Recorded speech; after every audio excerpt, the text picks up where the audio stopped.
बिस्मिल्लाहिर्रहमानिर्रहीम। अस्सलामुअलैकुम। मेरे चैनल में आपका इस्तकबाल है। आज की ये वीडियो 8वीं क्लास की किताब अपनी ज़बान का चैप्टर नंबर 19 ये है मेरा हिंदुस्तान। ये एक नज़्म है जिसे ज़ुबैर रिज़वी ने लिखा है। ठीक है ना। तो इसके लिखने वाले शायर जो है, जो शेर व शायरी करती हैं, नज़्म गज़ल वगैरह लिखते हैं, उनको शायर कहते हैं। तो इस नज़्म के शायर का नाम है ज़ुबैर रिज़वी। तो ये नज़्म मैं पढ़ दूँगी और इसकी तशरीह कर दूँगी, यानी एक्सप्लेन कर दूँगी आपको। ठीक है ना। तो पहले यहाँ से यहाँ तक मैं पढ़ रही हूँ। देखिए, ये है मेरा हिंदुस्तान, मेरे सपनों का जहाँ, इससे प्यार मुझको। तो जब हम तशरीह करते हैं, बड़ी क्लासेस में जाते हैं, तो हमें सबक, सियाक व सबाक का हवाला देना पड़ता है। यानी तशरीह करते वक्त क्वेश्चन में हमारे लिखा हुआ आता है कि सियाक व सबाक का हवाला देते हुए तशरीह कीजिए। तो देखिए, सियाक व सबाक का हवाला देते इस तरह, जैसे ये हम बोल सकते हैं कि ये अशार नज़्म ये मेरा हिंदुस्तान से लिए गए हैं और इसके जो है शायर ज़ुबैर रिज़वी हैं। या इस तरह कह सकते हैं कि इस शेर को ज़ुबैर रिज़वी ने लिखा है ना। किसी भी तरह आप हवाला दे सकते हैं। तो अब मैं तशरीह करती जाऊँगी, बार बार ये वाला हवाला नहीं दूँगी। तो आपको समझ में आ गया ना। जो कोई सा भी बंद आएगा तो आप इस तरह, जब तशरीह करने आएगी तो आप इस तरह सियाक व सबाक का हवाला देकर लिख सकते हैं। ठीक है ना। तो यहाँ पर देखिए, इस शेर में जो शायर क्या कह रहे हैं, अपने वतन का जिक्र करते हुए कह रहे हैं कि ये मेरा वतन हिंदुस्तान है और हम हिंदुस्तानी जो इसे अपनी इसे माँ का दर्जा देते हैं ना। और ये कह रहा है कि ये मेरे ख्वाबों की दुनिया है, इसलिए अब मुझे जो है अपने वतन से बहुत प्यार है। अब देखिए, अगला बंद मैं पढ़ रही हूँ। पूरी बंद पढ़कर फिर मैं तशरीह करूँगी। ठीक है ना। हिंदुस्तान गाता जीवन इसका, धूम मचाते मौसम, हंसता गाता जीवन इसका, धूम मचाते मौसम, गंगा जमुना की लहरों में सात सुरों का सरगम, ताज एलोरा जैसे सुंदर तस्वीरों के एल्बम, यह है मेरा हिंदुस्तान। तो यहाँ पर शायर जो है इस बंद में कह रहे हैं कि हिंदुस्तान के बाशिंदे जो है हंसते गाते रहते हैं। यानी यहाँ पर जो अपना जीवन ये लोग अपनी ज़िंदगी जो बिताते हैं, बिल्कुल हंसते गाते हुए बिताते हैं, बहुत खुशहाल ज़िंदगी गुजारते हैं यहाँ पर। और यहाँ पर जो है मौसम, अलग अलग तरह के मौसम है जो बिल्कुल धूम मचाते हुए आते हैं। और यहाँ के बाशिंदे जो है हर मौसम का इस्तकबाल जो है, यानी कि वेलकम जो अच्छी तरह से करते हैं। यहाँ पर जो है गंगा जमुना की लहरें, यानी दो जो नदियाँ हैं मशहूर, वो दोनों जो है बहनों की तरह है। उनकी लहरें जब मतलब चलती हैं, उनकी आवाज़ ऐसे लगती जैसे उनमें सात सुरों का सरगम है ना। सात सुर हैं, जैसे गाने मतलब धुन होती है ना सात सुरों की। तो वही कह रहे हैं कि जब लहरें चलती हैं तो उसकी आवाज़ सात सुरों के सरगम की तरह लगती हैं। और ताजमहल जो है हमारे यहाँ पर आगरा में, तो इसका जो है कोई मतलब उसकी कोई मिसाल नहीं, क्योंकि ये 7 अजायबात में से एक है ना। तो ताजमहल जो है मोहब्बत की निशानी है। और एलोरा भी इतने खूबसूरत, उसकी जो मूर्तियों की तस्वीरें वगैरह हैं इतनी खूबसूरत है, ऐसा लगता है जैसे कि किसी ने तस्वीरों की एक एल्बम रखी हुई है। यहाँ ताजमहल और एलोरा को जो है तस्वीरों की एल्बम की तरह बताया गया है, उससे तशबीह दी है कि ये तस्वीरों की एल्बम है। और ये कहा है कि यही मेरा हिंदुस्तान बहुत खूबसूरत है। तो अगले सफ़े पर हम चलते हैं।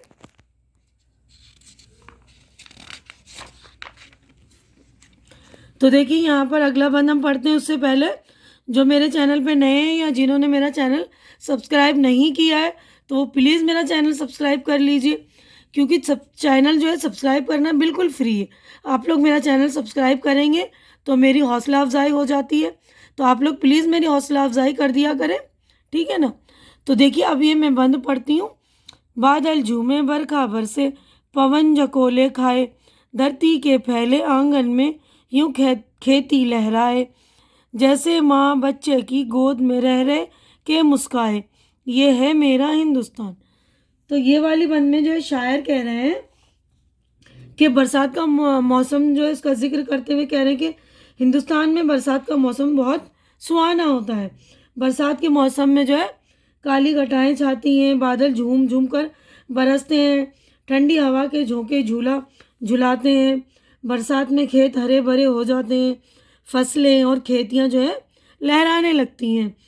ज़मीन में फैले हुए आंगन में ये लहलहाते हुए खेत ऐसे मालूम होते हैं जैसे कोई बच्चा माँ की गोद में जो है खुशी से मुस्कुरा रहा है। इसमें शायर ने हिंदुस्तान की सरजमीन को माँ और लहलहाते हुए खेतों और फसलों को मुस्कुराता हुआ बच्चा कहकर शहर की जो है खूबसूरती को बढ़ाया है और कहा है कि यही मेरा हिंदुस्तान, इतना खूबसूरत जो है मेरा हिंदुस्तान है। तो अगले बंद की तरफ हम चलते हैं। राजा रानी, गुड्डी गुड्डा गुड़िया, गुड गुड्डा गुड्डी और परियों की कहानी, बच्चों के झुरमुट में सुनाए बैठ के बूढ़ी नानी, लोरी गाए माथा चूमे ममता की दीवानी, ये है मेरा हिंदुस्तान। तो इस वाले बंद में जो है शायर कह रहे हैं कि अपने वतन के बुजुर्गों की दीवानी मोहब्बत का जिक्र किया। शायर कहता है कि मेरे वतन हिंदुस्तान के बुजुर्ग भी मोहब्बत की मिसाल पेश करते हैं। यहाँ की बुजुर्ग औरतें, चाहे वो नानी हो या दादी हो, बच्चों को इकट्ठा करके उनके बीच बैठकर परियों की, राजा रानी की, गुड्डे गुड़िया की मज़ेदार कहानियाँ सुनाती हैं और बच्चे जो है इन कहानी को बहुत मज़े ले लेकर सुनते हैं और उनके पास बैठ जाते हैं, जिससे उनकी नाना नानी का और बच्चों का जो है प्यार झलकता है ना।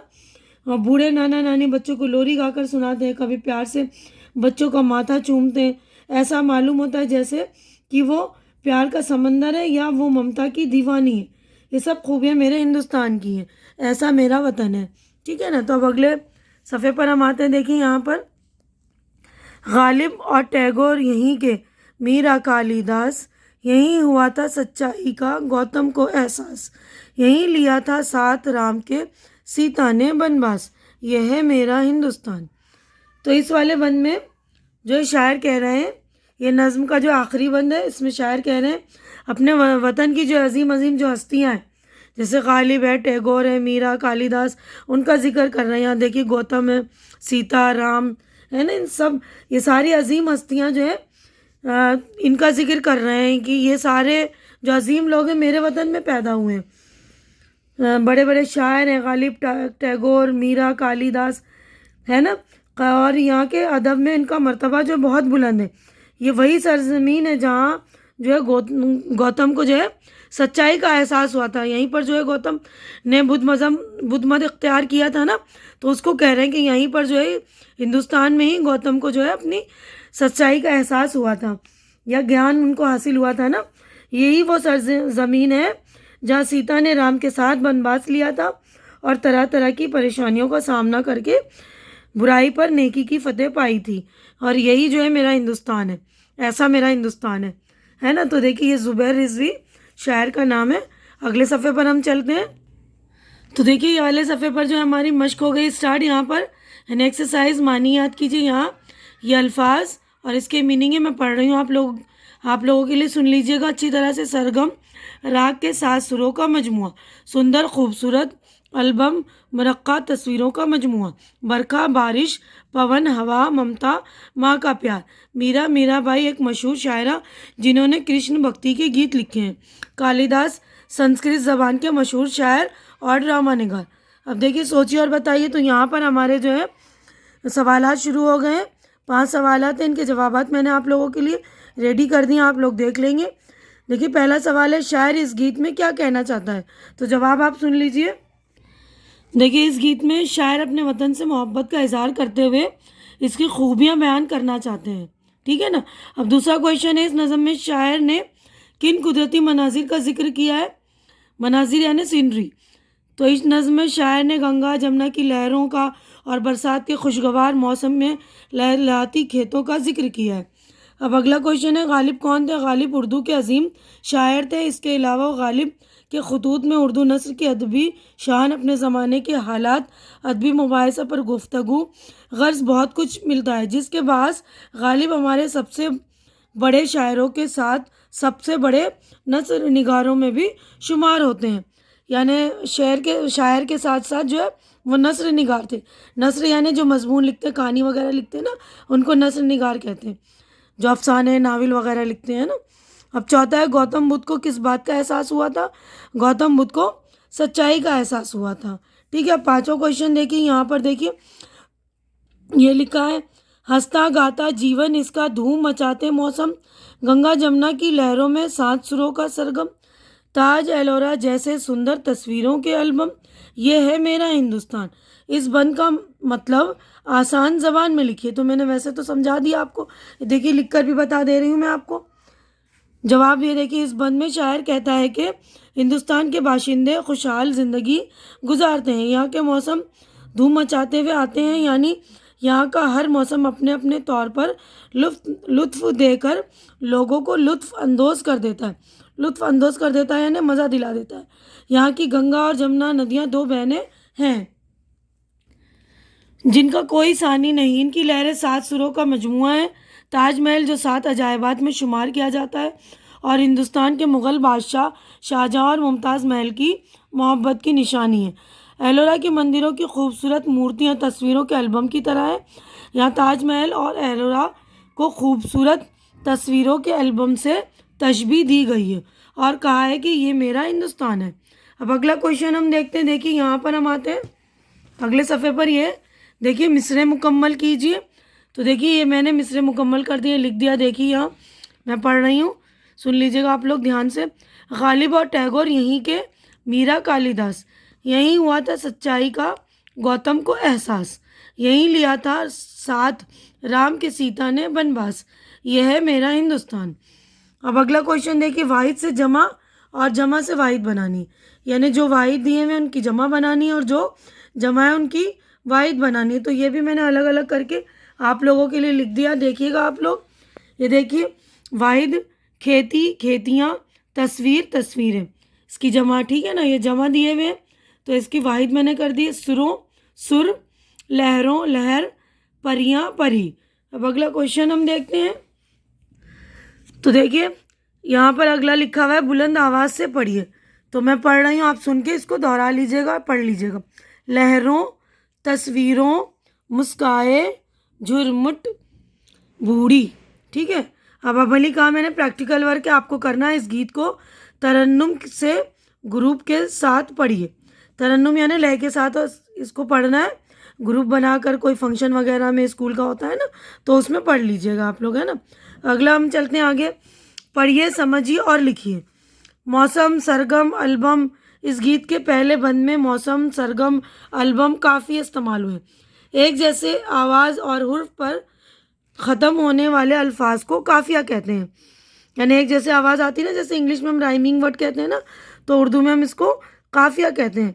तो इस गीत के बाकी बंदों के काफियों को तलाश करके लिखिए। तो ये भी मैंने आप लोगों के लिए देखिए लिख दिया है, सब कुछ मैं आप लोगों के लिए कर देती हूँ। ये देखिए दूसरे बंद में खाए, लहराए, मुस्काए। तीसरे बंद में कहानी, नानी, दीवानी। चौथे बंद में कालिदास, एहसास, बनवास। ठीक है ना, तो आप लोग लिख लेंगे ध्यान से। अब अगला हम बढ़ते हैं। देखिए गौर करने की बात है ये, इस गीत से मुताल्लिक है। इस गीत में शायर ने खूबसूरत तशबीहात का इस्तेमाल किया है। जुमले या शेर में जब दो चीज़ों में मुशायबत दिखाई जाए, मुशायबत यानी एक जैसा बोलते हैं ना, ये उसकी जैसी है तो उसको कहते हैं मुशायबत। यानी किसी चीज़ को किसी दूसरी चीज़ से मुशायबत दिखाई जाए तो उसे तशबीह कहते हैं। देखिए तशबीह, जिस चीज़ को तशबीह दी जाती है उसे मुशब्बा, और जिस चीज़ से तशबीह दी जाती है उसे मुशब्बा बह कहते हैं। जैसे इस नज़्म में एक मिसरा है, ताज एलोरा जैसे सुंदर तस्वीरों के एल्बम। तो यहाँ ताजमहल और एलोरा को खूबसूरत तस्वीरों के एल्बम से तशबीह दी गई है। इस मिसरे में ताजमहल और एलोरा जो है मुशब्बा और तस्वीरों के एल्बम मुशब्बा बह, ठीक है ना। किसी चीज़ को किसी चीज़ से दी गई है ना, तो जैसे तस्वीरों के एल्बम मुशब्बा बह इसकी तरह बताया है ना। जैसे हम कहते हैं ना खूबसूरत चाँद की तरह खूबसूरत लड़की, तो लड़की को हमने चाँद की तरह बताया तो चाँद जो मुशब्बा बह हो गया और लड़की मुशब्बा, ठीक है ना। इसी तरह देखिए हिंदुस्तान के कदीम अदब में कालिदास का मर्तबा बहुत बुलंद है। शायरी और ड्रामा निगारी की सिन्फ में इनके कमाल का एतराफ़ बहुत बड़े पैमाने पर किया गया है। इनकी तसानीफ़ में मेघदूत और शकुंतला बहुत मशहूर हैं। इनके तर्जुमे मगरबी ज़बानों में भी हो चुके हैं, यानी कि इंग्लिश वगैरह में, ठीक है ना, जर्मन वगैरह ज़बानों में। तो यहाँ पर जो हमारा चैप्टर हो गया मुकम्मल। तो आज की वीडियो में बस इतना ही। अगर मेरी वीडियो अच्छी लग रही है तो इसे लाइक कीजिए, जो ज़रूरतमंद बच्चे उनके दरमियान शेयर कीजिए और मेरा चैनल सब्सक्राइब करके मेरी हौसला अफजाई कीजिए। अल्लाह हाफिज़।